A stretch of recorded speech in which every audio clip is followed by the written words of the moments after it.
Welcome to another edition of Grace Under Pressure, where my guest today is Marilyn Gist. I will tell you all about Marilyn in just a moment. Grace Under Pressure is that show that focuses on things we too often dismiss as the soft stuff, the caring, the commitment we exert toward others. And when you do it as a leader, as you will know that Marilyn is, you do it with a purpose of bringing people together for common cause, and you energize the organization. Welcome, Marilyn. It is an honor to have you on our show today. So thank you so much, John. It's wonderful to be here. Grace Under Pressure is just one of the best shows out there. Well, thank you. And I want to tell folks all about you. Marilyn has a Ph.D. and she inspires leaders by showing their authenticity, their real self, but with a regard for the dignity and respect of others. Her new book focuses on humility, which is a wonderful topic and germane to our concept of grace. And leader humility, as she talks about it, means to help resolve conflicts, increase engagement, and guess what? Make things better and optimize performance. Imagine that. The title of her book is The Extraordinary Power of Leader Humility. She has studied, she comes from an academic background, so all of her conclusions are based on research, in addition to her wealth of experience as an academic and as an academic leader, and as a much in-demand consultant. She has written for many publications, and she's much in demand and works for a number of companies. And actually, from Ford to Starbucks to Costco, you name it. So, Marilyn, it is a pleasure to have you with us today. Thank you. Thank you so much, John. It's great to be here. You teach or have taught leadership at a university level, Marilyn. What have students taught you about leadership? Well, it's interesting. I have taught at 3 universities over my career and mostly focused on executive education, both degree and non-degree. So I'm always interacting with students who are kind of mid to senior managers. So an executive MBA, you're with them for 2 years, for example. And I've done that now for over 20 years. And so what happens is you hear students report on what's going on where they work. They talk about their bosses, and the leadership of the company. And what's fascinating for me is over time, as we got students from the same company to come in, say over a period of 5 to 10 years, I would consistently hear either good things or not so good things about the company's leadership. So on the downside, you would hear things like, oh, they just have a mission statement on the wall, but nobody believes that. They never walk the talk. They say employees are their most important asset, but that's not true. That's not how they treat us. Or I have a boss who's totally arrogant. It's all about him or her. Or this person can't be trusted. They have no integrity, no ethics. They just care about the bottom line.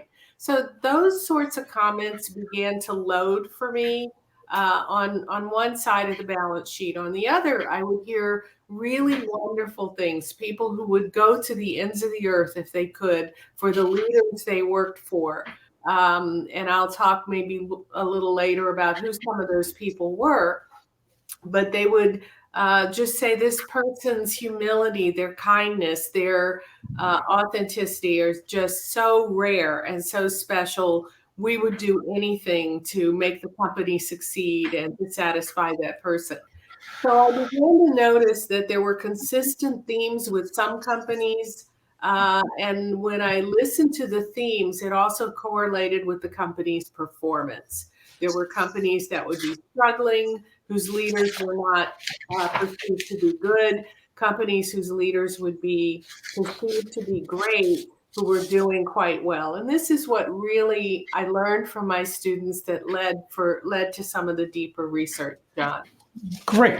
I want to jump right in to the title of your book because I love it and I love what it stands for. The Extraordinary Power of Leader Humility. I think you're going to explode my joke because I used to say to people, humility is one thing they don't teach in business school, but I'm guessing you taught it. so I can't say that anymore. But what challenged you to focus on a topic like humility for an academic study that you did? Well, part of it, again, was what I was hearing from students as they described leaders they wanted to work for, leaders they thought were great, people they really admired. So I think when you think about how to become a leader everyone admires, it's not just about great results, because some people get results and they leave dead bodies in the hallway. Or sometimes they get results by cutting and getting rid of people, getting rid of divisions, all to improve the bottom line. And that might appeal to the investment community, but it doesn't appeal to the workforce, even the ones who are left behind, because they feel we've lost colleagues we care about, or that wasn't necessary, or whatever. So I think the idea of humility came from listening to who are the leaders my students really admire. And the one trait I heard most often, in addition to performance, was people who had a tendency to feel and display regard for everybody else's dignity. So I'm defining humility in a very specific way, John. It's not meekness, but a tendency to show deep regard for other people's dignity. I love how you link dignity because that's a word we don't use enough of, but it's so powerful because it encompasses respect, but more deep than that. So I love how you can. What led you to focus on channel humility through the lens of dignity? Well, I had begun writing about this, and to be honest, my editor was one of the best imaginable, Steve Piersanti, founder and senior editor, he's still senior editor of Barrett Kohler. For I many heard wonderful things about him. he was CEO there for 27 years after founding it, and recently stepped back. But in one of our early conversations, he said, there's a lot of writing out there about humility. What makes yours different? What are you saying or doing that's different than what others have done? Is it something about how you're defining it, whatever? And I went home and scratched my head because I didn't really know. But I thought about the question, is it something about how you're defining it? And I read a lot of the other pieces that were out there and felt they're not defining it well. It's kind of squishy, or it may be anchored in faith-based conversations, which are certainly good, but not necessarily something that all business leaders relate to. So I really got to thinking, what is it behaviorally? And that's when I came across with this idea that it's showing regard for others' dignity, others' sense of self-worth, if you will. So we all have and we all need a sense of self-worth. And if you step all over mine, you've lost me. I'm not interested in following you. Right. I often think of humility as inward directed. You have flipped it to the other, but I think you come back to it with a notion of confidence. Do you not?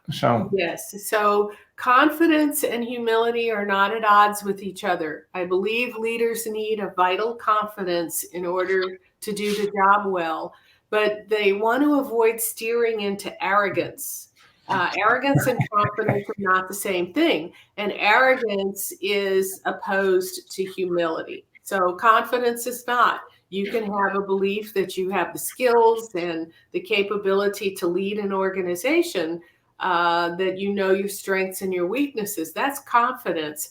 And yet you can still do this in a way that shows regard for other people's dignity. Arrogant leaders don't do that. It's really more personally focused. They need a sense of superiority over people. They may put other people down. They may talk about themselves a lot. So it's very self-focused, and that's different than confidence. Great. So now, I think I know what your answer is going to be because the way you define it. But we know that arrogance is a vice, and too much of it is hubris and leads leaders to make poor decisions. Can one be too humble? So, I don't think one can be. Sometimes people confuse humility with meekness, and it's not that. So I'm not talking about a meekness, and that would be too much, as you say. But humility, the tendency to regard the dignity of others, is not something you can do too much. Now, at the same time, I would add that you need to have boundaries, and those boundaries should be in terms of expected behaviors from other people, expected standards of performance, expected ways that we're going to treat customers, what have you, expected ways we're going to treat each other. So having standards and boundaries is not at all at odds with humility. And in fact, I would say, yes, we must, if we're leading, have those boundaries and those standards. So let's not confuse the need to show respect with others' dignity to be something where we always let them, say, run all over us. It's perfectly normal to say, my expectations of how you'll do your job are this, or here's our monthly or quarterly sales quota, and I expect you to live up to that and to not let the humility that you show for the respect for people's dignity cancel that out. okay. Now we're talking about humility as showing dignity to others, and it's a good concept. But what does it have to do with performance, team performance, or corporate performance? So the actual research on humility is pretty clear that it does lead to better performance, both in terms of how we interact with individuals. Leaders who have humility tend to get much higher engagement out of people and higher performance. What that translates to at a group level or company level is that those leaders who show humility, those at the top, for example, tend to create a thriving culture and great performance, which is the subtitle of my book.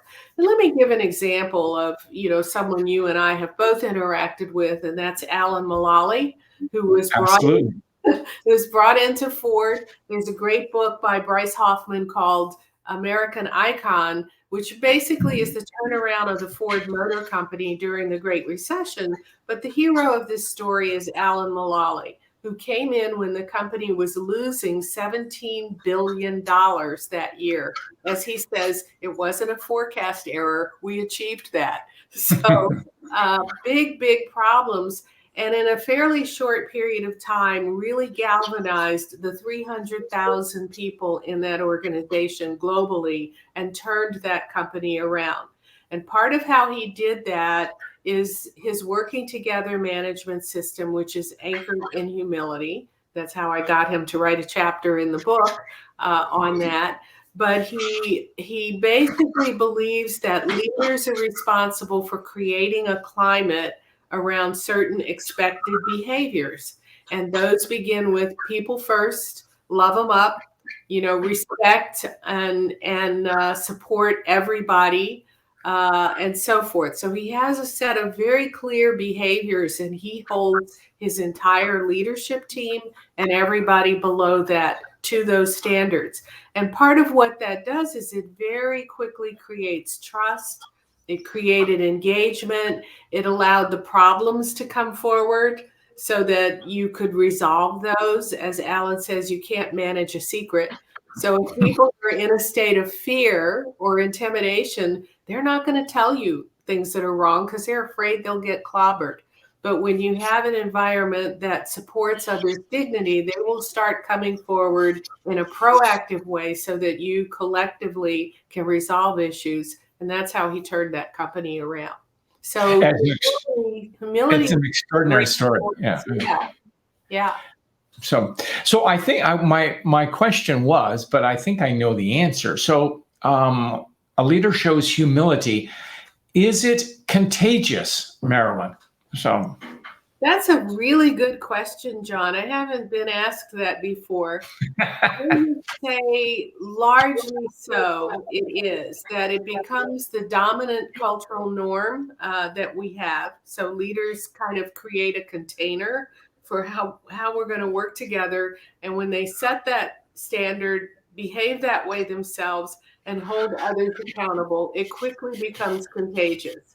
The sort of caution I have around it is that there do seem to be a small number of people who aren't going to get with the program. They don't like that style, or maybe their personality doesn't allow them to support the dignity of others. And I think at that point, you have to coach and counsel them and give them 2 or 3 tries to get it right. If they don't, you may need to help them understand this is the wrong environment for them and that there won't be exceptions. They can't stay. And I think this is where some companies go wrong. You know, it's like, oh, well, that person produces great results. We can't get rid of them.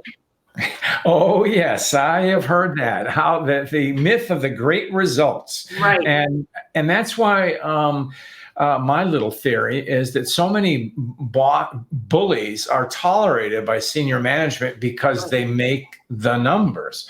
But germane to your topic of humility as dignity, let's look at other numbers: absenteeism, turnover, even productivity, all of those kinds of things. So engagement in particular.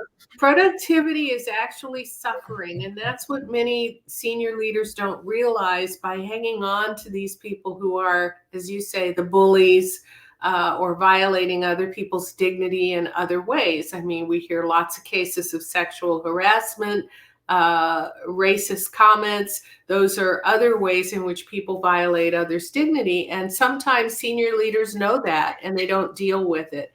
So while the person's numbers might look good, there's a huge opportunity cost they're not seeing, which is what would the numbers look like if these individuals were led by somebody who actually supports their dignity? They would be more engaged, more likely to produce at an even higher level. Your book profiles a number of CEOs. So, how did you go about selecting them? I know you can't go on LinkedIn and search humility, humble leaders. So, how did you find them? No. In fact, most of these CEOs would probably not be on LinkedIn themselves because they don't need to be. I was interested, as I did the research, in really exploring people who had that style and were working with organizations that were successful because of that, and were with what I would call big brand companies. I wanted to see and show if this was something more than a backroom concept that would work in, a place no one's heard of. So I went after people like an Alan Mulally, who's been associated with Ford and Boeing because everybody knows those companies. I went to Jim Sinegal, who had been co-founder and CEO for many, many years of Costco. One of the fascinating things about that company, proof of performance under a leader with humility, people would go to the ends of the earth for Jim Sinegal, who has maybe a fairly brusque, direct style, but always supports others' dignity in those interactions. Costco grew to, its current size of, say, roughly 750,000 employees in 14 companies. And it grew to that size without advertising. They don't have an ad budget. They don't need it. Their employees have carried and grown the company. Performance personified. So I wanted to show that this works for large companies. It's scalable, as well as working for small ones. You touched on something with the example of there, and you talked about this particular executive having a brusque style, because at first glance, if I encountered that, I would think, ooh, boy, that's not somebody I would tangle with, and that's not somebody I would consider as humble. So how did you get past that, the initial thing, or what did people tell you about this executive? Well, I'm calling it brusque from my experience with him, and I've had multiple interactions with Jim. And what I mean by brusque is not rude, not demeaning of your dignity at all, but very type A, super busy. Let's get it done. What do what is it you want? That kind of thing. But where the humility comes through is, people talk about Jim will pick up a piece of paper off the floor. During the Great Recession, Jim would, in a management meeting, say, keep your eye and your ears out for employees. If somebody's struggling to get gas or pay the rent, I want to know about it. We want to support our employees. Jim will return your phone call as soon as he possibly can. So there are just a lot of things about Senegal that everybody who worked with him revered and knew that although he's extremely busy flying around to all the warehouses around the world with Costco, he also really deeply cared about people and would respond and serve as quickly as he could. As you were talking about that, and I've had the privilege of being around executives like that, and to a degree, and what it is, it's a tremendous exertion of energy. Yeah. I mean, we always talk about the leader being on. Well, these guys are women are on All the time. really on the big stage all of the time, and that is draining. So, is there a downside to this, Marilyn, or how do they regenerate themselves? So.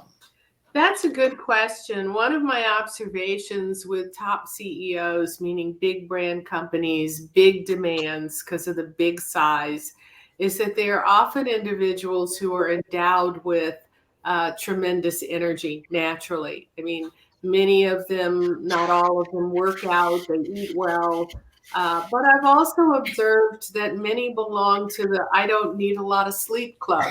And I have known many CEOs who seem to function well on 4 hours of sleep. And I think that gives you a few extra hours of the day if you happen to naturally be like that.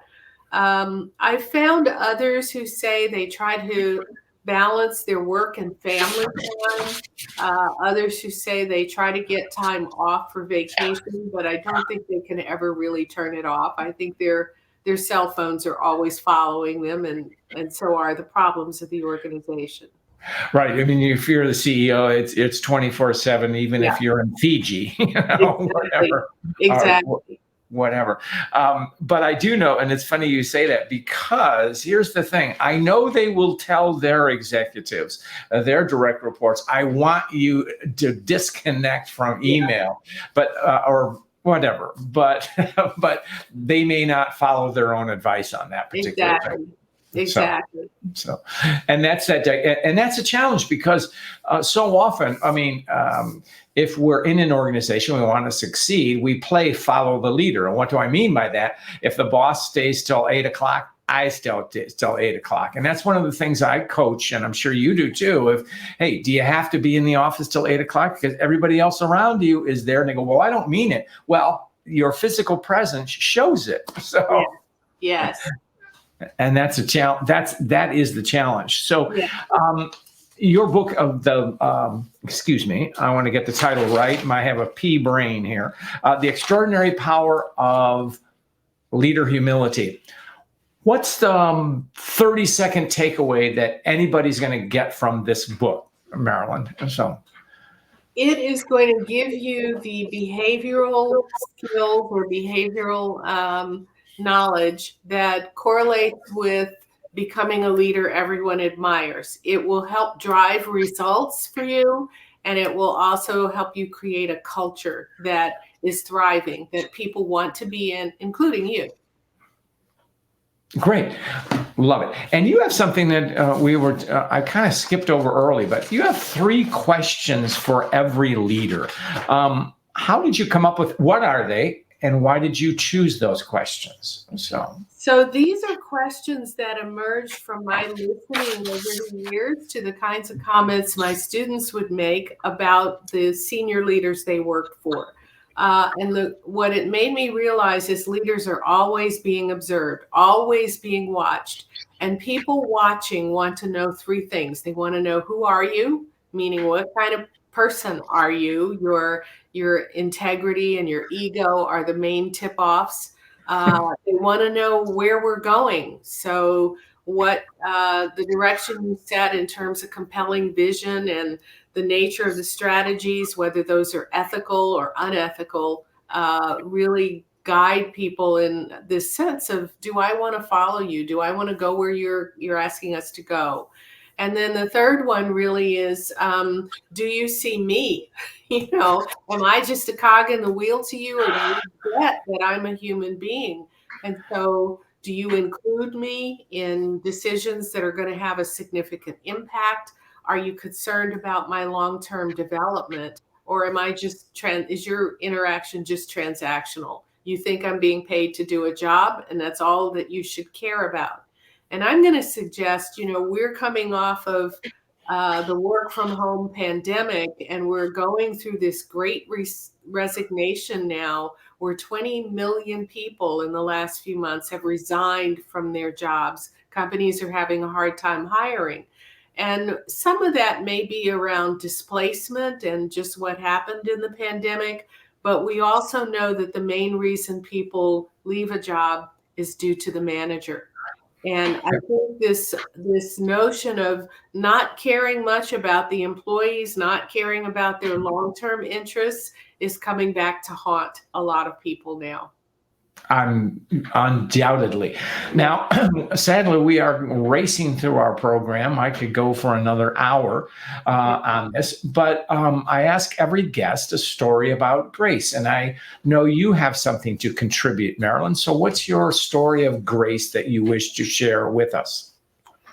Grace has been present in my life and guiding me through my career. And there have been really three main pivot points where it has shown up loudly. One was very early on in leaving teaching elementary school, which I'd love teaching. I'd love the kids, but maybe not quite contributing to my own intellectual growth, which has proven to be important. The second time, I was working for a very prestigious organization, but it was a toxic culture in my department and a hyper-competitive environment. And while I was succeeding in that, I wasn't thriving. I found it really uncomfortable that people were as unhappy and unpleasant as they were. And it was the head of my organization who said, we have a toxic culture. And so I ultimately chose to leave that prestige behind and move to another organization, which really allowed me to thrive. And then finally, after 16, 17 years there, I got sort of the sense of grace to step down a year sooner than I had planned to write this book and to get this message out to the world.